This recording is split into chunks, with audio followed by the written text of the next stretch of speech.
السلام عليكم ورحمة الله وبركاته. الحمد لله رب العالمين، وأصلي وأسلم على المبعوث رحمة للعالمين وعلى آله وأصحابه أجمعين. أما بعد. أيها الأحبة, the Imam tonight, he recited verses from Surah Al-Fatir, where Allah subhanahu wa ta'ala says, إِنَّمَا يَخْشَى اللَّهَ مِنْ عِبَادِهِ الْعُلَمَاء, that verily the ones who fear Allah subhanahu wa ta'ala the most from his servants are the scholars. The Prophet Muhammad sallallahu alayhi wa sallam, he says in authentic hadith, العلماء هم ورثة الأنبياء وإن الأنبياء لم يورثوا دينارا ولا درهما وإنما ورثوا العلم فمن أخذه أخذ بحظ وافر. That the ulama, they are the inheritors of the prophets. The prophets, they did not leave for us behind any gold or silver. They left for us knowledge. And whoever takes a share of this knowledge has indeed taken a great share. Ikhwani fillah, we are continuing our lecture series regarding the scholars of Islam, the people who Allah subhanahu wa ta'ala elevated in this world and in the hereafter. Allah subhanahu wa ta'ala says in the Quran, يَرْفَعِ اللَّهُ الَّذِينَ آمَنُوا مِنْكُمْ وَالَّذِينَ أُوتُوا الْعِلْمَ darajat. That Allah subhanahu wa ta'ala, he raises the levels of the believers in this world. But the levels of the scholars, Allah subhanahu wa ta'ala raises it even higher. Tonight, ikhwani fillah, we are discussing one of the greats of Islamic history, one of the greatest imams, that the majority of the Muslims, they follow his madhab in most parts of the world. Tonight, inshallah, we discuss the Imam Abu Hanifa al-Nu'man ibn Thabit, rahimahullah, rahmatan wasi'ah. This Imam, ikhwani fillah, he has a number of students. From his famous students is Abu Yusuf al-Qadi, Ya'qub ibn Ibrahim. Abu Yusuf, while he was a student under Abu Hanifa, one day his son dies. His son passes away. And the loss of a child in the lifetime of a parent is not something easy. So the son dies. So he's conflicted. What do I do? If I go attend to the janazah preparation for my son and to the funeral, I'll miss the class of Abu Hanifa. So he goes to the neighbors and tells the neighbors, my son has died. I leave him as an amana to you guys. Please wash him, shroud him, ensure the janazah is done, and you bury him. فَإِنِّي أَخَافُ أَن يَفُوتَنِي مِنْ أَبِي حَنِيفَةَ شَيْءٍ. Because I am afraid that I might lose something more beneficial from the knowledge of Imam Abu Hanifa. This man, Imam Abu Hanifa, Imam al-Dhahabi rahimahullah, he says, كان من أذكى بني آدم على الإطلاق. He was the most, or one of the most intelligent children of Adam alayhi salam in his entirety. From the time Adam alayhi salam stepped on this world until the day of judgment, one of the most intelligent children of Adam alayhi salam is this man, Abu Hanifa rahimahullah. This is the man who Imam Malik, the Imam of Medina, he says, have you seen Abu Hanifa? I have seen Abu Hanifa. Abu Hanifa is a man who will tell you that this concrete pillar is made out of gold, and he'll convince you it is made out of gold until you'll believe him. He was such an excellent orator and such an excellent person when it came to debate. This is our lecture for tonight. The Imam Abu Hanifa al-Nu'man ibn Thabit, rahimahullah, rahmatan wasi'ah. This man, his full name is al-Nu'man ibn Thabit. Al-Nu'man ibn Thabit ibn Murzuban. If you hear such a name, that means he was not Arab. He was more of Persian ancestry. His parents came from Kabul, that is in which country? From Afghanistan. So the grandfather came to Kufa, which used to be a new city coming up. The Muslims used to have new cities coming up, especially for jihad. So amongst the cities was the city of Kufa. This city of Kufa became the capital city after the death of Uthman radiallahu anhu, when the Khalifa became Ali ibn Abi Talib. So he took Kufa as the capital city. So this grandfather of Abu Hanifa came to Kufa, and he was a businessman selling silk. So he was a very wealthy family. And from that family, his son Thabit was born, and his grandson An-Nu'man, who was known as Abu Hanifa. This Imam was born in the year 80 of the Hijri calendar. Born in the year 80 of the Hijri calendar, and he died in the year 150 of the Hijri calendar. Hence, he lived for 70 years. Born in the year 80. The scholars have differed which year was he born, but the correct opinion or the strong opinion, he was born in the year 80 in the city of Kufa, which is in Iraq, and he died in the year 150 of the Hijr calendar. Why was he called Abu Hanifa? Did he have a daughter called Hanifa? No. The correct opinion of the scholars was that he used to be writing a lot from an inkpot, and that inkpot was known in the language of the people of Iraq as Hanifa. So he became attributed to that inkpot, Hanifa, so he was known as the father of Hanifa, the inkpot.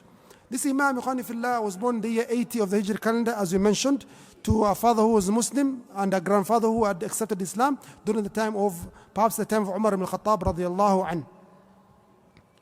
He studied the Quran, memorized the Quran upon one of the foremost scholars of Quran, who was Asim. Asim, one of the foremost scholars of Quran, and we follow the recitation of Hafs from Asim.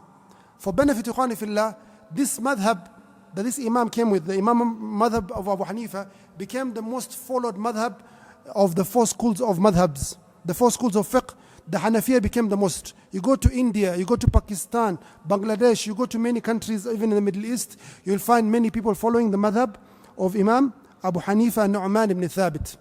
Also, you'll find that they follow also the recitation of Hafs and Asim. You go to a mosque and they read a different recitation, you'll find it very strange. Even the mushaf that we have in many of our mosques is written in the qira'ah of Hafs and Asim. So he studied the Quran and memorized the Quran. Then he set out to do business. Ikhwanifillah, this man, his father, left for him a lot of wealth when the father died. And he was an excellent businessman, very smart. But he used to fear Allah subhanahu wa ta'ala a lot. He will not allow any doubt to enter his property. One time, he had some clothes. He was selling clothes, silk clothes, mostly silk and other clothes, high quality material. So one time, he tells one of his partners that this cloth has some defect. Make sure before you sell it, you tell the person who's buying that it has a defect. But this brother, Hafs ibn Abdurrahman, he forgot to tell the customer that this cloth had a defect, and he sold it. So the Imam took the entirety of the money that he was given and gives out in sadaqah, which was hundreds of silver coins. Another time, a lady comes to him and offers to sell some of her clothes that she doesn't need anymore. So she says, I'll give you these clothes for 100. He says, no, it is worth more. 200, no, it is worth more. 300, no, it is worth more.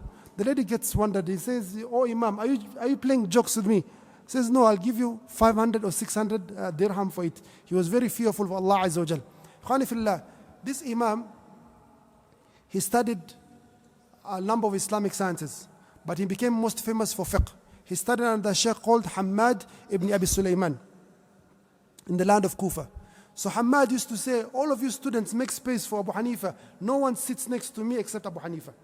So he learned from this Imam until the year 120 of the Hijri calendar, where this Imam, Hamad ibn Abi Sulaiman, passed away. Question: what is the relevance of the year 120 in the life of Abu Hanifa? If we take the year he was born and the year 120, what is the relevance? He was 40 years of age. Barakallahu fikum. Many scholars, Ikhwanifillah, they never used to sit down to give lectures or teach their knowledge until they reach the age of 40 or their sheikh passes away. One of those two conditions have to be there. So you find he refused to teach until his Imam passed away and he reached the age of 40, which is the age that Allah subhanahu wa ta'ala used to choose prophets to send them. Even Prophet Muhammad sallallahu alaihi wasallam was sent when he was the age of 40. So he started doing that. Also Imam Ahmad ibn Hanbal, also for benefit, Imam Shafi'i was born in the year 150 of the Hijri calendar. And he died in the year 204 of the Hijri calendar. When he died the year 204, Imam Ahmad was only 40 years of age. He did not want to teach in the presence of his Imam as long as he was alive, waiting for his death and to reach the age of 40, and both happened at the same time. So you find many examples of this in Islamic history. So he studied under the Imam Hamad ibn Abi Sulaiman in Kufa. Every year, almost every year, he used to perform Hajj. This Imam performed approximately 54 or 55 times the Hajj. This reminds us of the current Mufti of Saudi. He's done Hajj maybe 70 times. And he has said that he has done Hajj for scholars from Andalus, people like Imam Ibn Abdul Barr, Al-Hafid Al-Mundhiri, Ibn Hazm Al-Andalusi, and many other scholars who were not able to perform Hajj. This Mufti of Saudi used to go to Hajj and say, Allahumma nawaytu hajjan and fulan. He says, I'm doing this Hajj or for so and so and so on. So Imam Abu Hanifa, number one, he was not for a lot of Hajj. Number two, Ikhwani fillah, he's amongst the few people who never used to sleep at night. كان يصلي صلاة الفجر بوضوء العشاء. He used to pray Salat al-Fajr with the wudu of Salat al-Isha. For 30 years or 40 years, he did not sleep at night. He was a person of Qiyam al-Layl. وكان يختم القرآن في كل ليلة. And he used to recite in Qiyam al-Layl the entire Quran in one night. He finishes the entire Quran in one night. He used to be a person, even the scholars used to say, كان حسن الليل. He used to be excellent when it comes to the night prayer. This Imam Bukhari fillah, in the month of Ramadan, he and Imam al-Shafi'i and very few of others, they used to complete the Quran in the month of Ramadan 60 times. Once during the day and once during the night. They were not only scholars having the theoretical knowledge, but also they were practicing it in their entire life. 60 times he completes the entire Quran, the Imam Abu Hanifa, An-Nu'man, Ibn Thabit, rahimahullah. This Imam also, Ikhwani fillah, was known by his intelligence. Like I mentioned previously, Imam al-Dhahabi كان يقول كان من أذكى بني آدم. He used to be the most intelligent of the children of Adam alayhi salam. For example, one day a man comes to him and says, "Oh Imam, you're the most knowledgeable of fiqh, but I have an issue not quite related to fiqh. I had some wealth and I hid it somewhere, but now Allah, I've forgotten where I've kept that wealth. What do I do?" The Imam told him, "This is not a question of fiqh, but try this. I'll give you something you can try. Then you come see me tomorrow." Says, at night after Isha, go home, take wudu, do your wudu very well, and start praying Qiyamul Layl. Then tomorrow morning come. In the morning, he finds this man waiting for him at Salat al-Fajr. Says, tell me, what was your story? Says, Bushrakum, glad tidings. I did not stand up for Qiyamul Layl for 15 minutes or 10 minutes, except I remembered where I hid that wealth, and I went and I retrieved it. And he said to him, لَقَدْ عَلِمْتُ أَنَّ الشَّيْطَانَ لَنْ يَتْرُكَكَ أَبَدًا إِذَا قُمْتَ اللَّيْلَ. He says, I knew the shaitan will not leave you with Qiyamul Layl. He will remind you everything from dunya so that he can block you from Qiyamul Layl. That is why I told you to go pray the Qiyamul Layl. Another incident happened, Ikhwani fillah, is that a lady from Persia, she was married to a man who was below her status in society. So she fell in love with another boy, and that boy loved her, and they decided to pretend that they were a married couple. But the husband of the lady was not happy with this, so he went to complain to the judge. The judge told him, bring evidence. Says, I have no evidence. And these two, the lady and the man, both are claiming that they are married. So all the scholars were, of course, leaning towards the man and the lady, not to the person who was of low status. Imam Abu Hanifa told them, show me the house that you live in. Those days, some people, they had dogs. So Imam Abu Hanifa knew some people in some areas used to keep dogs for security. So he says, let's go to that house. You who claim to be the husband of this lady, enter the house. The dog started attacking him, barking loudly. Says, you stay aside. Woman, enter the house. The dogs keep quiet. Says, you man who's been told of didn't enter the house, the dogs keep quiet. Says, this is ample evidence that this is married to this, and he ruled upon such. He was very intelligent. Rahimahullah, rahmatan wasi'ah. He took from many of the scholars, and he was a person who, ikhwani fillah, from the four madhabs. If you're aware of the four madhabs of fiqh that have remained with us, the madhab of Imam Abu Hanifa and Nu'man ibn Thabit, the madhab of Imam Malik, the madhab of Imam Shafi'i, and the madhab of Imam Ahmad. Of these four Imams, the only one who is from the Tabi'een, the generation that came after the Sahaba, is Imam Abu Hanifa. Are you together? He was a Tabi'i. He had seen some of the Sahaba. He saw Anas ibn Malik. And whoever sees a Sahabi and he believes in Allah Azza wa Jal and he dies upon a state of Islam is considered a Tabi'i. The Prophet alayhi salatu wasalam, he says in authentic hadith, خَيْرُ الْقُرُونِ قَرْنِي ثُمَّ الَّذِينَ يَلُونَهُمْ ثُمَّ الَّذِينَ يَلُونَهُمْ. He says that the best generations of Islam is my generation. the generation which the Sahaba are in. Then the generation that comes after, the Tabi'in, and the generation that comes thereafter, that is the generation of the Atba' Tabi'in. He was the only Imam who was from the Tabi'in. That is benefit number one about this Imam. Number two, about this Imam Ikhwani Fillah, he had students that were excellent and had no comparison to those two students. Imam Malik had many students. He had Al-Qa'nabi, he had Yahya ibn Yahya al-Laythi, he had Abdullah ibn Wahab, Abdurrahman ibn Qasim, he had many students. Imam Shafi'i, he had Rabi' and others. Imam Ahmad the same, but they did not have the likes of the students of Abu Hanifa. Hence his madhab spread a lot. He had two students, Al-Qadi Abu Yusuf, Ya'qub ibn Ibrahim, and Muhammad ibn Hassan al-Shaybani. These two were so excellent, they were not considered even students of Abu Hanifa, they were considered companions of Abu Hanifa. And hence his madhab spread because of these two students. And more so his student, Abu Yusuf, who became the chief judge at the time of Harun al-Rashid. At the time of Harun al-Rashid. Also the Ottoman Empire. You've heard of the Ottoman Empire. The last Islamic state that we had, Muslims, that fell under Kemal Atatürk. For 500 years they were ruling the Muslims, or most of the lands of the Muslims. They were following the madhab of Imam Abu Hanifa. Hence the madhab spread. Also the Salajika and other Islamic dynasties were following this madhab of this great Imam. This Imam also had a unique way of teaching. He comes to a class and they discuss an issue. He says, for example, if you find yourself on a ship and the ship capsizes and your clothes get torn off and you end up with no clothes, then you reach an island. These are all hypothetical situations. It does not happen. But what if it happens? And you reach an island, like 5 brothers, 10 brothers. None of you have clothes. Do you pray Salah? Of course you pray Salah. The Muslims are agreed upon that. You have to pray Salah. Even if you don't have clothes, you don't have Tahara, you don't know the Qibla is, when the Salah time comes, you have to pray Salah. Taib, a question comes, where will be the position of the Imam if you're praying Salah without clothes? Are you saying something strange? Of course you don't want a brother, the Imam standing in front of you and yet he has no clothes. It will destroy your khushu'.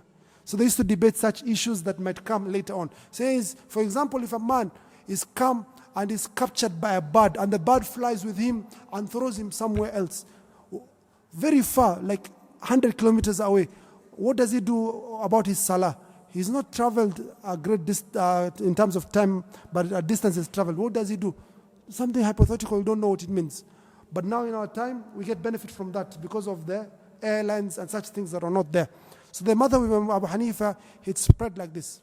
This Imam Hanifillah, he never used to take anything from the leaders. And for you as a scholar, it is very good for you and for your honor to not depend on anyone. You as a sheikh, you as a Maalim, you as an ustad, you as a scholar, do not depend on anyone when it comes to your provision. Otherwise, they will own you, they will own your opinions. So he never used to take anything from the leaders. He never used to step foot in the palaces to ask anything. He has his business. From his business, he gets the income.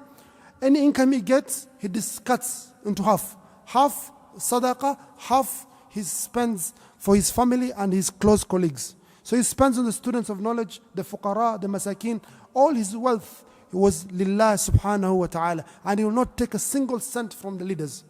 The leaders, Fillah, they used to insist for him to be a qadi. Why? Because this is an intelligent man. When issues of divorce comes, some issues are very difficult, Fillah, in divorce. For example, a man says to the wife, if you stand on that chair, you're divorced. And if you descend from that chair, you're divorced. So they go to Imam Abu Hanifa and they ask him, what do you do in such a situation? For example, if you come downstairs, you're divorced. If you don't come downstairs, you're also divorced. What do you do in such a situation? Some people are foolish when it comes to this issue of divorce. Divorce, Fillah, has rules and regulations. The same way marriage has rules and regulations. You cannot divorce a woman just out of anger. That it will still count, but that's not the correct way of doing it. The correct way of doing it is you have to wait. Wait for her to get her periods. She gets pure. Then after that, you tell her, I give you the first divorce. You can only give her one divorce. You can't give her 3 divorces. She remains in the house. She's not allowed to pack her bags. For 3 periods, she has to stay. Then after those 3 periods and you have not reconciled, then she can go her way and you go your way. She cannot leave the house. You cannot leave the house. You're still a couple. So these are rules that that Islam has kept. So sometimes you find that 80% of the questions that we get as students of knowledge and also the fuqaha they get are related to divorce. People act very harsh or rash when it comes to the issue of divorce. I suggest, Ikhwani fillah, my suggestion when it comes to our society, last year they said that the Muslim marriage rate for the first time is lower than the divorce rate. The divorce rate has surpassed the rate of marriage in the Muslim society. My suggestion, Ikhwani fillah, will be for us, especially the young brothers, when you want to marry a lady, what do? You go look for the elders and you go with them and you involve them in taking the hand of someone's daughter. True or false? You involve them. On the day of the wedding, you want the elders also to bring their friends and their awazirs and other people to involve yourself in this happy day. Question comes, why don't you also involve the elders when you're in difficulty? Why do you, as a young man or a young lady, and it's not specific to young man and young lady, our brothers, also the qadis, they tell us some people who are married for 50, 60 years are now divorcing all of a sudden. They're divorcing, yet they're asking the sheikh, how can we stay together? I'll stay in my room over there, and you'll stay in that room, but we're divorced. We can't stay with this person. Yet you still want to stay in the same house. So, Ikhwani fillah, my sincere advice, let us involve our elders. The same way you came and told us you love this girl and you want to marry her and there's no one else in the world, come convince us, you and her, why you want to break up a family. So Imam Abu Hanifa used to refuse completely, Ikhwani fillah, to be a qadi. Encouraged many times, he refuses completely. The Khalifa, we mentioned in the previous lecture, Abu Ja'far al-Mansur. He is known as the founder of the true founder of the Abbasid Empire. His brother As-Saffah, who was the Khalifa before him, was the actual founder, but he took rule for a long time and kept the pillars for the Abbasid Empire. He told Abu Hanifa, Nu'man ibn Thabit, you are the Qadi of Baghdad. We have formed a new city that's going to be the capital city of the Muslims. It's called Baghdad. We are making you the Qadi of this city of Baghdad. Go be the Qadi. The Imam Abu Hanifa says, Innani la asluh. I am not fit to be a Qadi. Abu Ja'far al-Mansur, the Khalifa, says, you are a liar. You are fit to be the Qadi. Says, oh leader, you have judged upon me that I am a liar. Hence, how can I be a judge? You have already judged upon me that I'm a liar, and if I'm a liar, then I am not fit to be a judge. No, you're going to be, wallah, you're going to be a judge. No, I'm not going to be a judge. Wallah, you're going to be a judge. You're disrespecting me. No, I'll throw in prison. He's thrown in prison Imam Abu Hanifa, Nu'man ibn Thabit, rahimahullah.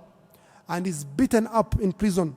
Over 110 times he's whipped because he's refusing to respect the command of the leader of the Muslims, the Khalifa Abu Ja'far al-Mansur. And he rahimahullah, the Imam Abu Hanifa Nu'man ibn Thabit, he passes away in prison in a state of sujood. Some narrations say he passed away in a state of sujood. Some narrations say he was poisoned. He died in the year 150 of the Hijri calendar at the age of 70 years of age. For benefit also, Ikhwani fillah, out of Allah's wisdom and Allah's blessing, that sometimes He takes from us one person and He replaces someone with someone else.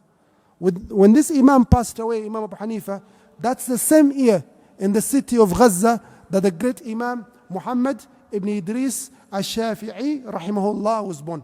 The same year that Imam Abu Hanifa dies, Allah subhanahu wa ta'ala replaces him with Imam al-Shafi'i. Imam al-Shafi'i says, كُلُّ النَّاسِ عِيَالٌ عَلَى أَبِي حَنِيفَ فِي الْفِقْهِ. Every person who came after Abu Hanifa is like a child who wants from Abu Hanifa all the fiqh that he has. Imam Abu Hanifa was one of the strongest scholars when it came to the knowledge of fiqh. This Imam, Ikhwani fillah, is one of the greats of Islamic history that we should all know and learn his biography. Born in the year 80 of the Hijri calendar, and he passed away in the year 150 of the Hijri calendar. He used to complete the Quran every single night. He used to fast a lot. He used to perform Hajj almost every year. Since he was the age of 16 until the age of 70, he was performing Hajj every single year. He performed Hajj 54 or 55 times. So this is our lecture series for tonight about the Imam, the great Imam, Imam Abu Hanifa. Read more upon this Imam. The scholar Imam al-Dhahabi says, if I was to write about Abu Hanifa, I will write 2 volumes about him. I'll write 2 volumes about him. This is the great Imam Abu Hanifa, the Imam of the madhab of the Hanafiya, that is the most followed madhab of the Muslims, followed by over 40 to 50% of the entire Muslim world. This is our great Imam for tonight. Wa akhiru da'wana alhamdulillah rabbil alameen. Wassalamu alaikum wa rahmatullahi wa barakatuh.